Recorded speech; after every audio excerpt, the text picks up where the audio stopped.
రాష్ట్ర వ్యాప్తంగా ఓటర్ల జాబితా స్పెషల్ ఇంటెన్సివ్ రివ్యూ జరుగుతుంది. అయితే ఈ సర్వే పైన చాలామందికి అనుమానాలు ఉన్నాయి. ఇంకా చాలామంది ఓటర్లు తమ ఎన్యూమరేషన్ పూర్తి చేసుకోలేనటువంటి పరిస్థితి ఉంది.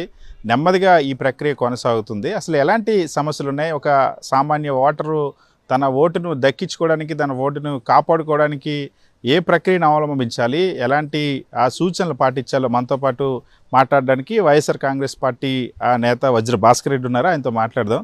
ప్రధానంగా ఇప్పుడు సర్లో ఎదుర్కొంటున్నటువంటి సమస్య, ఎవరైనా సాధారణమైనటువంటి ఒక వ్యక్తి ఇంకా 4 రోజులే ఉంది కాబట్టి తన ఓటు హక్కును కాపాడుకోవాలంటే ఏం చేయాలి?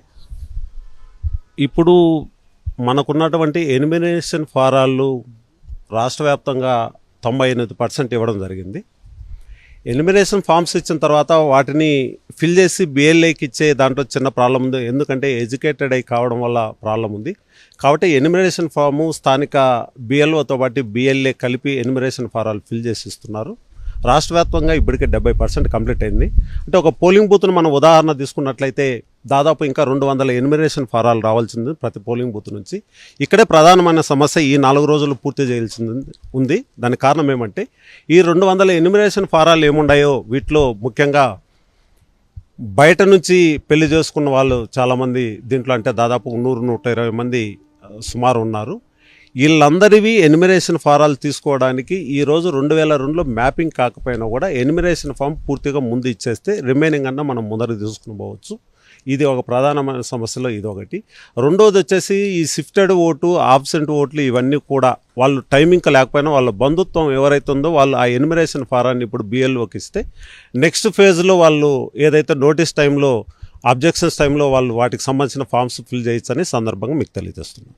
ఇవాళ చాలామంది ఉద్యోగాల నేపథ్యంలో కానీ లేదా వివిధ పనుల నేపథ్యంలో వేరే చోటు ఉంటారు. అంటే ఒక ఓటేమో వాళ్ళ సొంత గ్రామంలో ఉంటుంది, అతను ఎక్కడో ఉద్యోగరీత్యా హైదరాబాద్లోనో లేకపోతే చెన్నైలోనో ఉంటారు.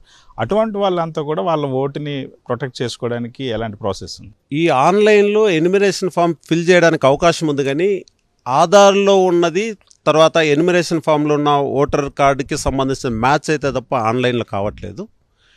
95% ఎనిమిరేషన్ ఫామ్ అతను ఎక్కడున్నా కూడా వాళ్ళ బంధుత్వం ద్వారా ఎనిమిరేషన్ ఫామ్ ఫస్ట్ పూర్తిగా ఇచ్చినట్లయితే సరిపోతుంది. 2002లో మ్యాపింగ్ అయ్యకపోయినా కూడా ముందు ఇచ్చినట్లయితే మళ్ళీ తర్వాత నెక్స్ట్ ఫామ్స్ అన్నీ కూడా మనం ఈ జూలై 21 నుంచి ఆగస్టు 19 లోపల ఏదన్నా సబ్మిషన్ చేసేదానికి అవకాశం ఉందని సందర్భంగా తెలియజేస్తుంది. చాలామంది ఓటర్ల లిస్టులోనే కొన్ని తప్పులు ఉంటాయి, పేర్లు లేదా వాళ్ళ ఏజ్ కానీ పేరు కానీ అడ్రస్ కానీ తప్పులు ఉన్న వాళ్ళు ఉన్నారు. సో వాళ్ళని కరెక్ట్ చేసుకోవడానికి ఏమైనా అవకాశం ఉందా ఈ ఎస్ఐఆర్లో? ఇది చాలా గొప్ప క్వశ్చన్. ఎందుకంటే దీంట్లో ఈ జూలై 21 నుంచి ఆగస్టు 19 వరకు మనం 3 రకాలైన ఫామ్స్ని యూజ్ చేస్తున్నాం. ఒకటి ఫామ్ 6, ఒకటి ఫామ్ 7, ఒక ఫామ్ 8.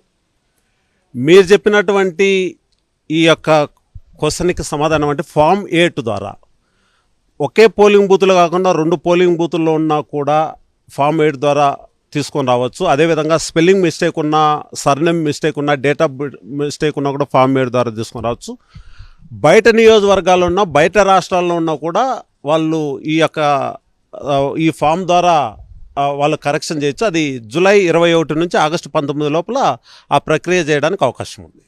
ఇప్పుడు చాలామందికి ఓటే లేని వాళ్ళు ఉన్నారనుకోండి. అసలు కొత్తగా ఓటర్ నమోదు చేసుకోవడానికి ఎస్ఐఆర్లో అవకాశం ఉందా, లేదా కొత్త వాళ్ళు ఓటర్ నమోదు చేసుకోవాలంటే ఏం చేయాలి? దీనికి సంబంధించిన విషయంలో మీరు 2002లో కొంతమందికి ఓటు లేకపోవచ్చు, కొంతమందికి 2024లో ఓటు లేకపోవచ్చు.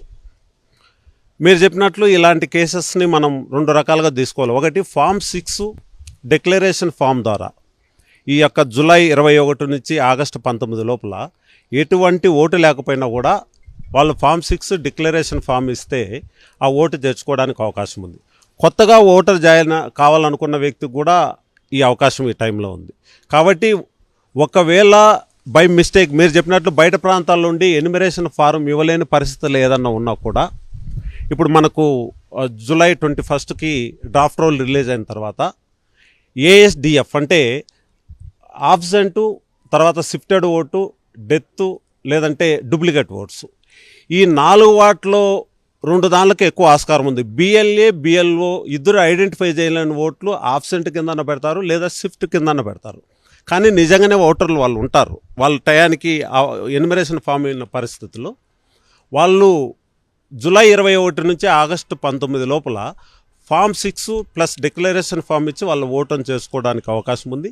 అదేవిధంగా ఇక్కడ చాలా ఇంపార్టెంట్ విషయం మనం గుర్తుపెట్టుకోవాలి. ఇక్కడ చూస్తే దాదాపు ప్రతి నియోజకవర్గానికి ఏఎస్డిఎఫ్ ద్వారా ఒక 15,000 నుంచి 20,000 ఓట్లు ఆల్రెడీ తీసివేయబడతాయని ఆంధ్రప్రదేశ్లో మనకు తెలుస్తూ ఉంది. ఈ ఎక్స్పీరియన్స్ మిగతా జరిగిన రాష్ట్రాల్లో కూడా దాదాపు 30 నుంచి 40,000 ఓట్లు వెళ్ళిపోయినాయి ఇప్పటికే. ఇక్కడ చూస్తే 98% ఎన్యుమరేషన్ డిస్పర్స్ అయినాయి. దాదాపు 10% దగ్గర ఓట్లు లేవు. ఇక్కడ మనం జాగ్రత్త పడాల్సింది ఏమంటే, మరి మిగతా పార్టీ వాళ్ళకు సంబంధించిన ఏదైనా డబుల్ ఓట్స్ కానీ ఇంకోటి ఎన్యుమరేషన్ ఫారాలు 2 దగ్గర ఓట్లుండి కానీ ఫిలప్ చేసి ఉంటే వాళ్ళ ఓట్లు తీసేయడానికి ఫామ్ 7 ద్వారా మరి క్రియాశీలకంగా ముఖ్యంగా వైఎస్ఆర్ కాంగ్రెస్ పార్టీ వాళ్ళు ఉండి అవి దానిలన్నీ చేసుకున్నట్లయితే ముఖ్యంగా ఆ ఓట్లన్నీ కూడా ఒరిజినల్ జెన్యున్గా ఓట్లు వస్తాయనే సందర్భంగా తెలియదు. కొత్త ఓటర్స్, యంగ్ ఓటర్స్ ఇప్పుడు ఓటర్ నమోదు చేసుకోవాలంటే ఏం చేయాలి? యంగ్ ఓటర్ నమోదు చేసుకోవాలంటే ఇది కరెక్ట్ టైం. ఎందుకంటే ఈ సర్లో నమోదు చేసుకుంటే నెక్స్ట్ జరిగే సర్లో వాళ్ళ ఓటు ఉంటుంది. చాలామంది అపోహ ఏమంటే కావడంత టైం ఉంది కదా ఎస్ఎస్ఆర్లో చేసుకున్నాంలే అనుకుంటారు, స్పెషల్ సమరీ రివిజన్లో. దానివల్ల ఏమంటే సర్లో ఓటు రాదు. ఇప్పుడు కొత్త ఓటర్లు ఇప్పుడు కానీ ఖచ్చితంగా ఎంటర్ చేసుకుంటే ఫామ్ 6 ద్వారా ఈ 11 ఫామ్స్ ఏమున్నాయో వాటిలో ఒక 2 ఫామ్స్ సబ్మిట్ చేసి వాళ్ళు ఈ ఓటర్లో నమోదు చేసుకోవచ్చు. ఖచ్చితంగా కొత్త ఓటర్కి 100% బిఎల్ఏలు బిఎల్ఓలు కలిసి ఆల్రెడీ ఎలక్షన్ కమిషన్ కూడా దీని మీద అవేర్నెస్ ప్రోగ్రామ్ ఒకటి క్రియేట్ చేసింది. పార్టీ తరపు నుంచి కూడా మేము చాలాసార్లు కింద స్థాయిలో మేము టాస్క్ ఫోర్స్ టీం ద్వారా తెలియజేసినాం. 100% కొత్త ఓట్లంతా కూడా చేర్చుకోవడానికి ఈ యొక్క జూలై 21 నుంచి ఆగస్టు 19 లోపల కంప్లీట్ చేస్తామని సందర్భంగా తెలియజేస్తాం. 2002లో ఓటు లేని వాళ్ళు, 2002 ఎస్ఐఆర్లో ఓటు లేని, అంటే ఆ తర్వాత ఓటు హక్కు వచ్చిన వాళ్ళందరూ ఉంటారు కదా, వాళ్ళు ఇప్పుడు ఏ డాక్యుమెంట్స్ చూపించి వాళ్ళు ఓటుని ప్రొటెక్ట్ చేసుకుంటారు? 2002లో ఓటు లేకపోయినా, లేదంటే ఆ రోజు మిస్ అయినా, లేదా మ్యాపింగ్ కాకపోయినా, ఈ రకరకాల ప్రాబ్లంల వల్ల ఇప్పుడు 2025లో ఓటు ఉంటుంది, 2002లో లేదు అని మీరు అడుగుతున్నారు. 2002లో లేని వ్యక్తి ఎన్యుమరేషన్ ఫామ్ ఫిల్ చేసి ఈ వేళకి ఇచ్చి ఉంటే ఆ వ్యక్తి చేయాల్సిన పని ఏమంటే 87 కంటే ముందు పుట్టి ఉంటే తన ఈ 11 డాక్యుమెంట్లు ఏమైతే ఉన్నాయో, డేట్ ఆఫ్ బర్త్ సర్టిఫికేట్ కావచ్చు, లేదంటే ఎల్ఐసి పాలసీ గవర్నమెంట్కి సంబంధించిన 87 ముందు చేసినవి కావచ్చు, క్యాస్ట్ సర్టిఫికేట్ కావచ్చు, లేదంటే పట్టాదారు పాస్బుక్ కావచ్చు, లేదంటే వాళ్ళ యొక్క నేటివిటీ సర్టిఫికేట్, ఇవన్నీ కూడా 11 ఫారాలలో వాళ్ళు 87 ముందు ఉంటే ఒక ఫామ్ సబ్మిట్ చేస్తే సరిపోతుంది. అదే 87 నుంచి 2004 లోపల పుట్టి ఉంటే మాత్రం ఆ ఫామ్తో పాటు ఈ 11 ఫారాల్లో ఇప్పుడు సబ్మిట్ చేసే ఫామ్తో పాటు వాళ్ళ మదర్ది కానీ ఫాదర్ది కానీ ఇస్తే సరిపోతుంది. అలా కాకుండా 2004 తర్వాత పుట్టింటే వాళ్ళ మదరు ఫాదరు ప్లస్ ఫస్ట్ ఏదైతే తను ప్రూవ్ చేసుకున్నాడో ఈ 11 సర్టిఫికెట్లు, ఈ 3 ఇచ్చినాడంటే ఖచ్చితంగా ఓటు ఎక్కుతుందని సందర్భంగా తెలియజేస్తాం. ఖచ్చితంగా ఎస్ఐఆర్లు చాలా కీలకమైనటువంటి దశలో ఇప్పుడు ఉంది కాబట్టి రాబోయే 4 రోజుల్లో ప్రతి ఒక్కరు కూడా అప్రమత్తంగా ఉండాలి. పూర్తి స్థాయిలో తమ ఓటు హక్కుని దక్కించుకోవడానికి క్షేత్రస్థాయిలో వైఎస్ఆర్ కాంగ్రెస్ పార్టీ ఓట్లను తొలగించుకొని ఉండడం కోసం బిఎల్ఏలు అందరినీ కూడా అప్రమత్తం చేసాం. ఎటువంటి అంశాలు ఉన్నా సరే వాళ్ళ ద్వారా పరిష్కరించుకునేటువంటి అవకాశం ఉందని వజ్రభాస్కర్ చెప్తున్నారు.